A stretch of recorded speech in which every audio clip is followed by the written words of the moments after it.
because I was going to ask you if you had a favorite memory of David, or if there's anything that sticks out to you after all these years as like a quintessential David Crosby moment in your life. Was it that, or was it something else? My favorite David moments were not when we were making music, really. It was when he was holding court. He was just such a bigger than life guy. Or we'd go to a restaurant and watching him take in the staff and meet the chef and talk to the waiters and telling stories, and the times that the music was obviously amazing that I got to make some music with him, but I think the stuff that sticks out the most for me are his giant personality in different stories and different situations. Now, we've discussed how he appears on your brand new record, Walking Through These Blues, and some of the contributions that he made. Did he ever get to hear his contributions before he passed? He heard that tune, yeah. Now, also featured on the record are your bandmates from immediate family. And before we talk about their contributions in the record, I kind of wanted to ask how you all ended up together to begin with. You coming from kind of one side of the industry, and it seems like the other guys maybe coming from the other side of the tracks. How did your paths initially cross? Let me just, in case anyone doesn't know, this is a band with four of the most recorded session musicians of all history, which is Leland Sklar on bass, Russ Kunkel on drums, Danny Kortchmar and Waddy Wachtel on guitar. I met them one at a time through different situations. The first of that group that I met was Leland many, many years ago. And I had a record deal with a label called Emergent Records, and I had started pre-production for the record, actually. And it was a real record deal with a budget and, a whole thing. And unlike today's records. And I saw him at NAMM, where he's like a heroic figure, and he gets followed around by 50 people everywhere he goes.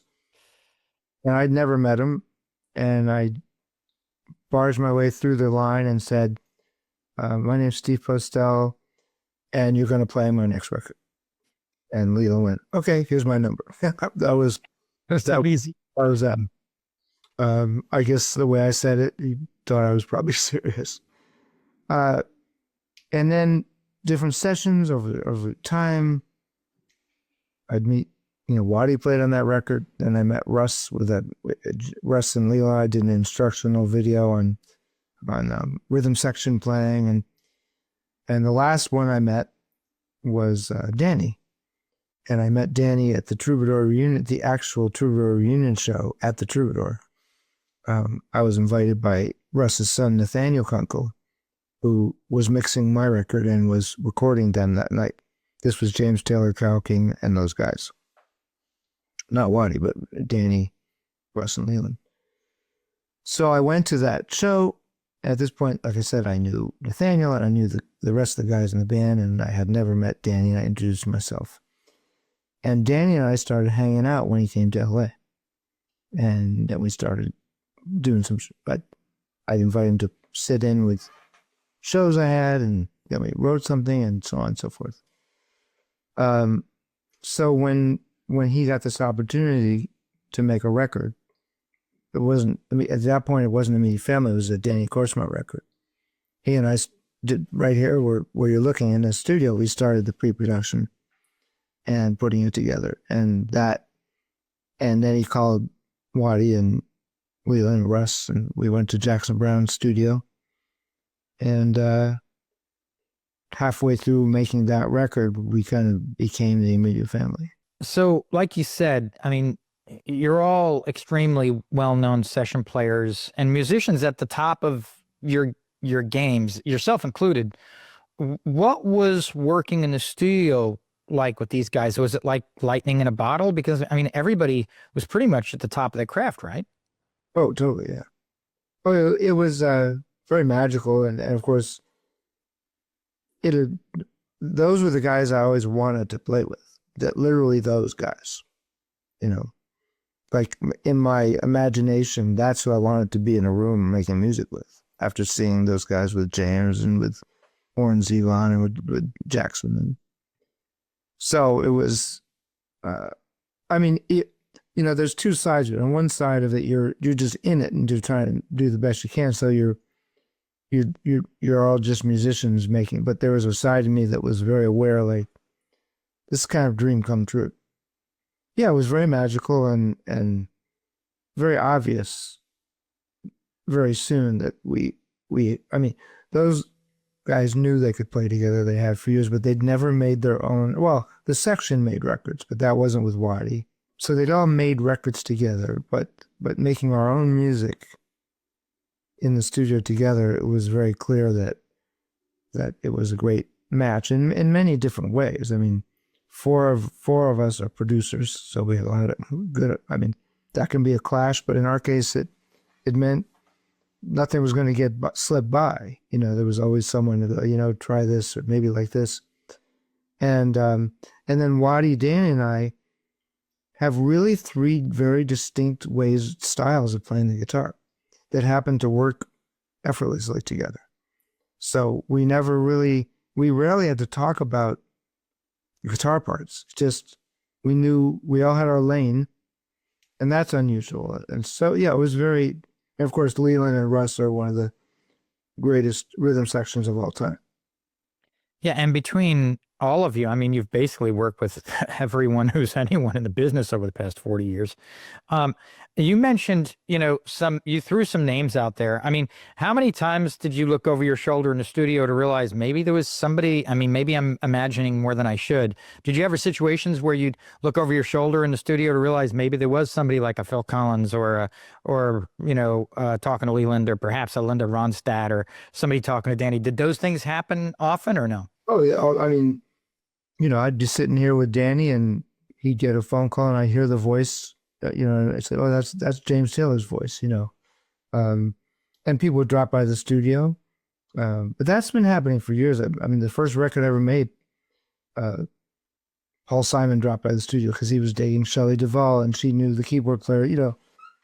We're a community.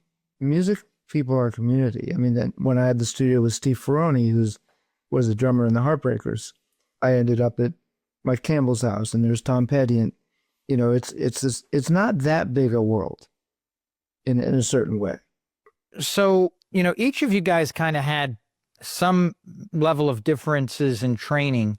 What do you think each? But you mentioned also that some of you guys had producer backgrounds.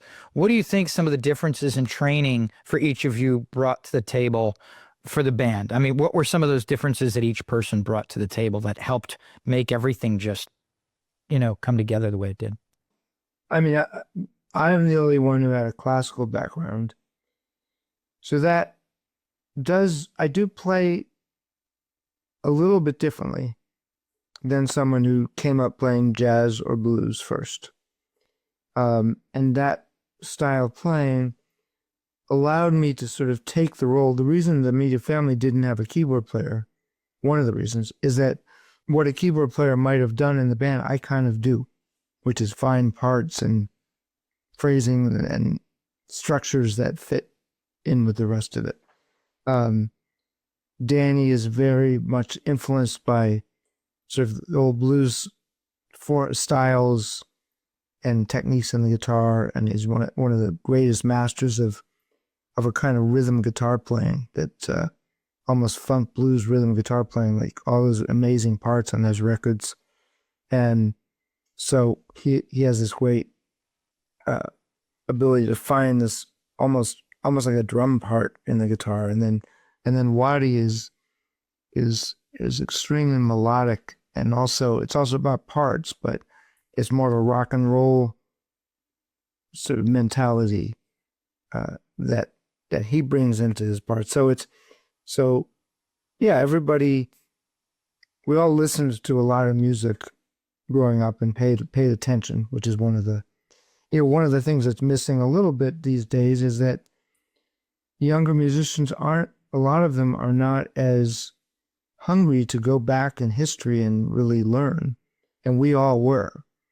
you know. I mean, Danny's a historian when it comes to the old blues records, and Waddy studied this stuff. I mean, when he got the Everly Brothers gig, he got it because he knew every song they'd ever written and how it went, and he'd studied it, you know. Matter of fact, he knew it better than the band. When they at the audition, there was one point where they asked him to play. They said, "We'll play this song," and he said, "Which version?" They're like, "There's two versions." Yeah, there's this version that, you know. So all of us, including of course Russ and Leland, have, you know, cut our teeth on learning what came before us, and that's what one of the things we all share.